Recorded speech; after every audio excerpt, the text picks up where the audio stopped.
శ్రీమాత్రే నమః. ఈరోజు అవతారం శ్రీ దుర్గాదేవి. దుర్గమాసురుణ్ణి సంహరించింది కాబట్టి ఈవిడ దుర్గాదేవి అని పేరు అన్నారు. ఎవరి దుర్గమాసురుడు? దుర్గం అంటే కోట.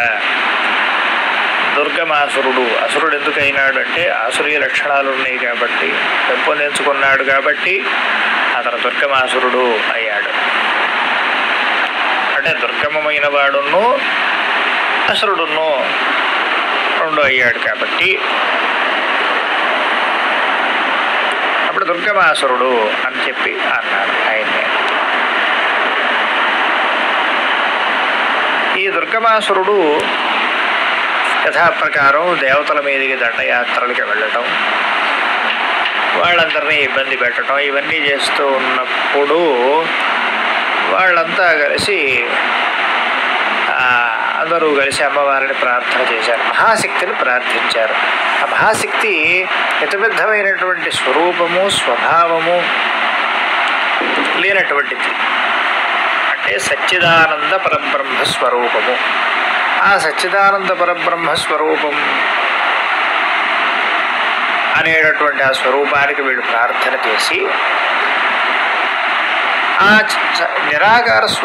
నిరాకారమైనటువంటి స్వరూపం సాక్షాత్కరించగానే వాళ్ళు మమ్మల్ని ఇలా బాధ పెడుతున్నాడు ఈ రాక్షసుడు దుర్గమాసురుడు, వాడిని అడవి కాకుండా ఉండి వెళ్ళడానికి జయించడానికి చాలా శక్యం కాకుండా ఉన్నది అనేటటువంటి విషయాన్ని ఆవిడికి తెలియజేశారు. ఆ పరబ్రహ్మానికి తెలియజేయగానే ఆ సాక్షాత్కరించినటువంటి పరబ్రహ్మం ఏదైతే ఉన్నదో ఆవిడ అన్నది, దేవతలారా మీరందరూ చెప్పింది నేను విన్నాను, మీరందరూ చెప్పినది నేను విన్నాను. అతన్ని సంహరించటం మీరు అనుకున్నంత తేలికైనటువంటి విషయం ఏది కాదు. అయితే ఈ దుర్గమమైనటువంటి కార్యక్రమాన్ని సాధించాలంటే వాడు కోరుకున్నటువంటి వరాల్లో ఉన్నటువంటి నాకు చెప్పండి అంటే చెప్పారు. స్త్రీ చేతిలో స్త్రీ అందరినీ కోరుకున్నాడు కానివ్వండి, స్త్రీని వదిలేశాడు ఆ వరాలు కోరుకోవటంలో అని చెప్పి అన్నారు. సరే నేను అలాగే వెళతానంటే సహజంగా నేను ఆ రూపంతోనే వెళ్తాను, అయితే వాడిని ఏ రూపంతో ఏ ఆయుధంతో ముట్టబెట్టాలనేది నా ప్రణాళిక నాకున్నది, మీకు చెప్పక్కర్లేదు.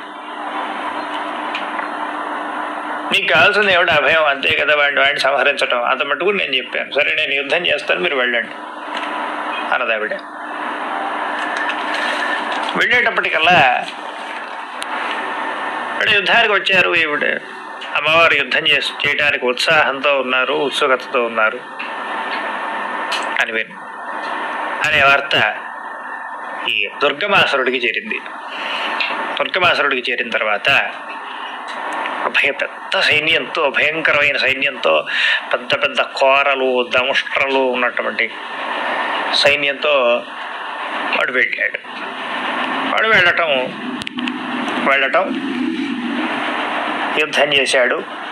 యుద్ధం చేసిన తర్వాత వాడు మొత్తానికి మరణించాడు. ఆవిడ అస్త్రధాటికి తట్టుకోలేక మరణించాడు. దీనివల్ల మనకు అర్థమయ్యేది ఏమిటంటే మన యొక్క ప్రజ్ఞతో సాధించలేనటువంటిది, మన తెలివితేటతో సాధించలేనటువంటిది ఏమైనా ఉంటే ఆవిడ దుర్గా అనేటువంటి నామం, దుర్గా స్వరూపం అనేది మనకి సాధించడానికి తోడ్పడుతుంది. తద్వారా మనకి తెలివితేటల్ని, బుద్ధిశక్తిని ప్రసాదిస్తుంది. స్వస్తి. విన్నారు కదా మా అన్నయ్య చెప్పింది. అండ్ కొంచెం డిలేడ్గా వస్తున్నాయి వీడియోస్, ఏమనుకోవద్దు. నేను ఎడిట్ చేయడానికి ప్రయత్నం చేస్తున్నాను కానీ కొంచెం లేట్ అవుతుంది. అండ్ డే 8ది కూడా ఈరోజే పెట్టాను, అండ్ డే 9 ఈరోజుది కూడా ఈరోజే పెట్టాను.